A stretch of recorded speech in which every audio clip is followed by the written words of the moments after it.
మొట్టమొదటిసారిగా అర్ధరాత్రి పరుగు పందాన్ని నిర్వహించనున్నారు. విశాఖలో బే మారథాన్ పేరిట ఈ అర్ధరాత్రి పరుగు పందాన్ని నిర్వహించనున్నారు.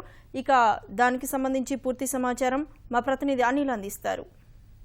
కోసం చేసిన ఏర్పాట్లతో ఆర్కే బీచ్ ప్రాంతం అంతా పండుగ వాతావరణం నెలకొని ఉంది. మనం చూస్తున్నాం ఈ ప్రధాన వేదిక నుంచి ఎంతో ప్రతిష్టాత్మకంగా జరుగుతున్న వైజాగ్ బే మారథాన్ కార్యక్రమాన్ని ముఖ్యమంత్రి చంద్రబాబు సాయంత్రం 6:30 సమయంలో ప్రారంభించడం జరుగుతుంది. అయితే ఈ వైజాగ్ బే మారథాన్ తొలిసారి రాత్రి వేళ జరుగుతున్నందున పెద్ద సంఖ్యలో ఇక్కడికి స్పందన వచ్చే అవకాశం ఉంది. ఇప్పటికే ఈ మారథాన్లో పాల్గొనేందుకు పెద్ద సంఖ్యలో ప్రజలు ఇక్కడికి చేరుకుంటూ ఉన్నారు.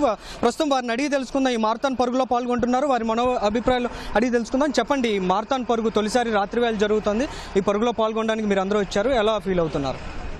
చాలా ఆనందంగా ఉంది. ఫస్ట్ టైం బే మారథాన్ నైట్ టైంలో జరగడము చాలా ఆనందంగా ఉంది. అది ఇండియాలోనే ఫస్ట్ టైం జరగడము, అది దట్టు వైజాగ్లో జరగడం చాలా హ్యాపీగా ఉంది.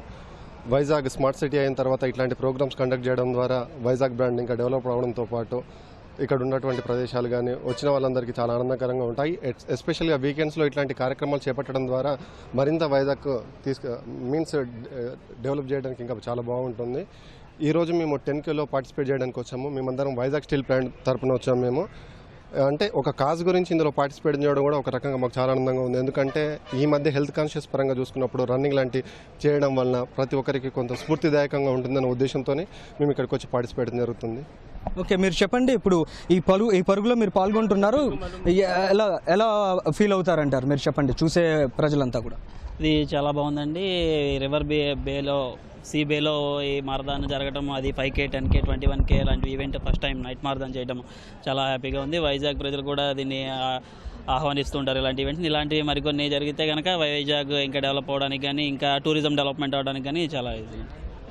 ఈ పరుగును చూడడానికి విశాఖలో జరుగుతున్నటువంటి మారథాన్ పరుగు కోసం ప్రతిష్టాత్మక ఏర్పాట్లు చేశారు. ఈ ఏర్పాట్లు ఎలా జరుగుతాయో చూడడానికి ఇక్కడ కొంతమంది ప్రజలు ఇక్కడ చేరుకుని ఉన్నారు. ఇప్పటికే వారి అభిప్రాయాలు అడిగి తెలుసుకుందాం.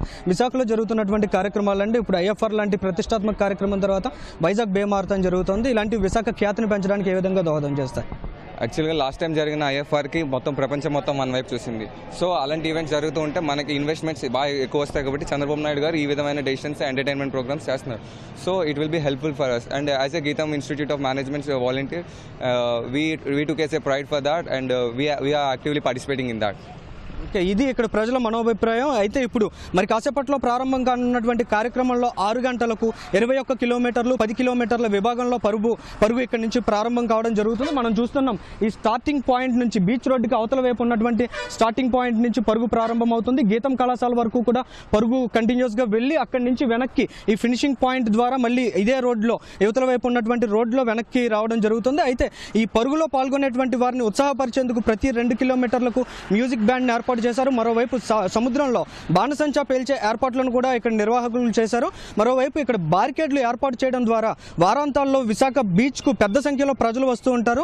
వీరందరూ కూడా ఇక్కడికి వచ్చేటువంటి వారిని ప్రోత్సహించడానికి, వీరి నుంచి చూసి స్ఫూర్తి పొందడానికి ఇక్కడ బారికేడ్లు ఏర్పాటు చేసి అవతల కుర్చీలను కూడా ఏర్పాటు చేయడం జరిగింది. వీరందరూ కూడా ఇక్కడి నుంచి చూసి పూర్తి స్థాయిలో స్ఫూర్తి పొంది రానున్న రోజుల్లో స్మార్ట్ సిటీగా అభివృద్ధి చెందుతున్నటువంటి విశాఖలో ఈ ఆరోగ్య స్పృహను పెంచే విధంగా ఈ రకమైనటువంటి కార్యక్రమాలు జరగడంలో భాగంగా ప్రతి ఒక్కరిని మమేకం చేయాలని భావంతో నిర్వాహకులు ఈ కార్యక్రమాన్ని చేపట్టినట్లు చెబుతున్నారు.